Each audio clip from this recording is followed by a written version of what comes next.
So, what actually happens when an NBA superstar changes zip codes? I mean, sometimes it's just a routine swap, right?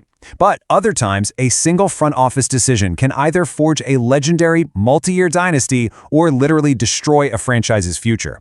It really makes you wonder, what is the true cost of an NBA championship when a blockbuster trade is on the line? Welcome to today's Explainer. We're going to be tracing the wild, fascinating evolution of basketball trades.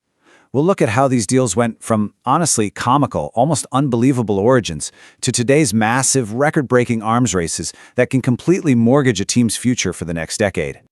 Okay, let's dive right into this.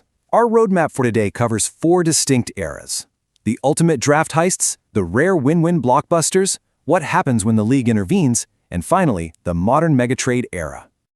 All right, kicking things off with part 1, the ultimate draft heists. If we rewind back to the early days of the NBA, trades didn't involve these massive, complex packages of draft picks like we see today. Instead, they often relied on bizarre negotiations and lopsided draft day manipulation that would be absolutely impossible to pull off now. Just look at 1956. Red Auerbach of the Boston Celtics pulled off an absolute masterclass. The Rochester Royals held the #1 pick and were sitting right in prime position to draft Bill Russell. But Auerbach somehow convinced the Royals owner, Les Harrison, to pass on Russell entirely. How? By offering him a lucrative series of ice capade shows at his arena. I'm serious. At the time, this traveling ice skating show was a huge moneymaker, and that sheer financial boost was literally enough to make the Royals pass on a future legend. And well, you know how this story goes. With the Royals out of the way, the Celtics traded up to the #2 spot and drafted Russell. He went on to win an unprecedented 11 championships with Boston in just 13 seasons, pretty much cementing this deal as one of the most absurd value disparities in sports history. Think about it. An entire basketball dynasty was secured because of an ice skating show. Let's fast forward a bit to 1998, where we see another incredible heist. On draft night, the Milwaukee Bucks selected Dirk Nowitzki with the 9th overall pick, but then immediately traded his rights to the Dallas Mavericks for Robert Traylor. The Bucks front office later admitted they never truly planned to keep Dirk, mostly because they were just enamored by Traylor's physical presence on the low block. But Traylor really struggled to translate his college success to the NBA, and eventually bounced around the league. Meanwhile, Dirk? He spent his entire historic 21-season career in Dallas. The sheer irony here is just staggering. The Bucks traded away a franchise-defining icon purely because they were obsessed with a traditional physical big man.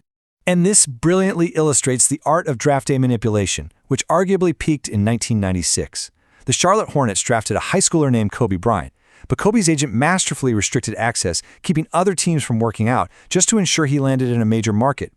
Lakers GM Jerry West capitalized on this perfectly. He convinced Charlotte to trade Kobe in exchange for Lakers center Vlade Divac. Now, this didn't just bring Kobe to LA. It strategically cleared the exact cap space the Lakers needed to go out and sign Shaquille O'Neal. One trade, orchestrated through pure leverage, literally birthed the Lakers dynasty. Moving on to Section 2, the rare win-win blockbusters. You know, trades don't always leave one team completely empty-handed. Sometimes we get these highly unique moments where both the team acquiring the superstar and the franchise receiving the assets actually achieve long-term success. Historically, acquiring a massive superstar instantly rewrites a franchise's identity, right? Kareem Abdul-Jabbar went to the Lakers in '75 and laid the absolute foundation for the Showtime era. Charles Barkley went to the Suns in '92, won MVP, and immediately took them to the finals. Shaq moved to the Heat in 2004, and Miami won a title just 2 years later.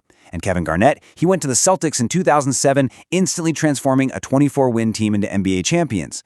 Usually, the teams giving up those stars languish for years. But there is a perfect exception.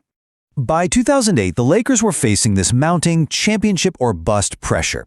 Kobe Bryant was absolutely desperate to win a title without Shaq, who had already proven he could win down in Miami. The Lakers urgently needed a co-star. So, in February of 2008, Los Angeles acquired Pau Gasol from the Memphis Grizzlies in exchange for a package of players, some future picks, and the draft rights to Pau's younger brother, Marc Gasol. Now, what's really interesting about this slide is how perfectly this worked out for both sides. I mean, Pau Gasol completely revitalized the Lakers. He was tremendous. He led the 2010 playoffs in win shares and helped Kobe secure back-to-back NBA titles. But look over at Memphis. Marc Gasol became an absolute star in his own right. He anchored the Grizzlies' famous grit and grind era, won Defensive Player of the Year, and took Memphis to their first ever Western Conference Finals. It truly stands as the ultimate win-win scenario in NBA history. Which brings us to Section 3, when the league intervenes. Okay, sometimes a front office makes a decision so disastrous or a trade creates such massive shockwaves that normal operations literally have to stop. Let's talk about Ted Stepien for a second. From 1980 to 1983, Stepien was the owner of the Cleveland Cavaliers. His management was so reckless and chaotic that the New York Times literally labeled the Cavs as the most poorly run franchise in professional basketball. Stepien's primary strategy seemed to be frantically trading away future first-round draft picks for marginal, immediate returns. He was essentially robbing his own franchise of any ability to rebuild. Seriously, his ownership was so disastrous that the NBA had to literally rewrite the rulebook to protect teams from themselves. They created what is universally known today as the Stepien Rule. This mandate strictly prevents teams from trading away their first-round draft picks in consecutive future years. The league had to step in just to ensure owners couldn't mortgage their team's entire existence on a whim. And it's exactly why you hear the Stepien Rule brought up constantly during trade season today.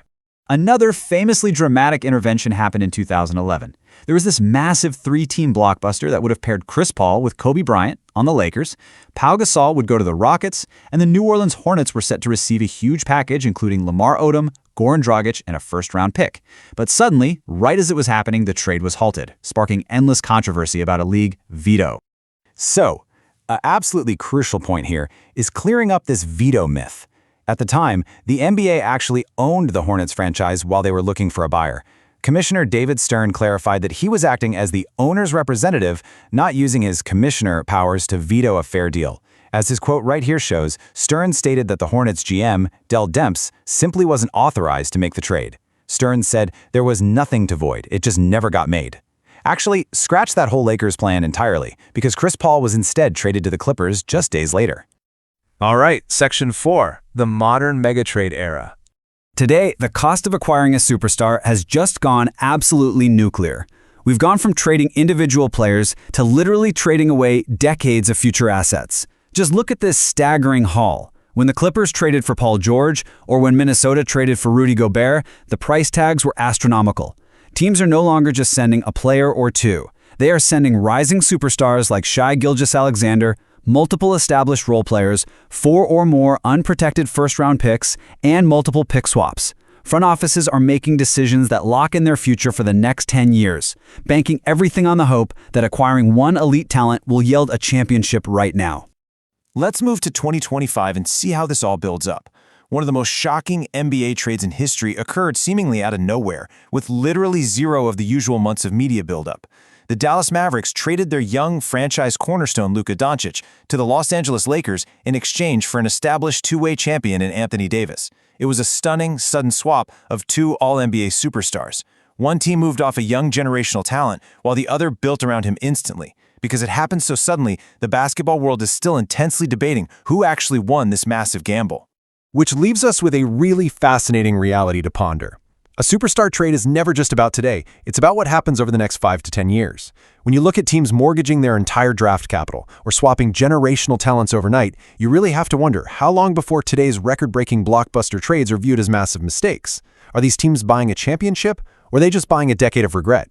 Keep that in mind the next time a massive trade alert drops on your phone. Thanks for hanging out with us for this explainer, and keep questioning the game.